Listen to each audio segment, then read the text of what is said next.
అంతిమ లబ్ధిదారుపై గురి. ఇది తాజాగా రాసుకొచ్చింది. అంటే అంతిమ లబ్ధిదారులు ఎవరు? లిక్కర్లో అయినా దేంట్లోనైనా సరే ప్రభుత్వం జగన్ ఉన్నప్పుడు జగనే అంటారు. అదే డైరెక్ట్గా రాసేసుకోవచ్చు కదా. రాశారు కదా ఇప్పటిదాకా, వాళ్ళ కొత్తదే ఉంది. రాజకేశిరెడ్డి డబ్బులు తీసుకున్నాడు, విపరీతంగా వసూలు చేశాడు. వసూలు చేసినోడు ఆడు కోటీశ్వరుడు అయ్యాడు. అది స్పెషల్. ఒకప్పుడు ఏమీ లేనోడు అని వీళ్ళే రాశారు. ఇక్కడ బేసిక్ సమస్యల్లా కుంభకోణం జరిగిందా లేదా, ప్రభుత్వం నష్టపోయిందా లాభపడిందా, అంతకుముందు కంటే ఎక్కువ సంపాదన వచ్చిన ప్రభుత్వం లాభపడుతుందా నష్టపోతుందా, తినలేదు అని చెప్తే అమాయకత్వం, తినే దాంట్లో ప్రభుత్వానికి లాభపరిచి తిన్నారా వ్యక్తిగతంగా తినూరుకున్నారా అన్నటువంటి.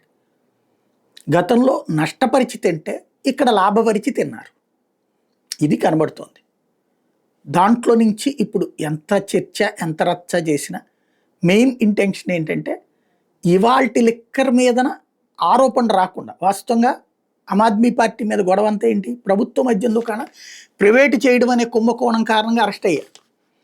కాబట్టి అట్లాంటి పరిస్థితి ఇప్పుడు ప్రభుత్వ మద్యం దుకాణాలుగా జగన్ తీసుకొచ్చింది, దాని ప్రైవేటు మద్యం దుకాణాలకు వెళ్ళడం అంటే కరప్షన్కి తలుపులు తెరిచినట్టే.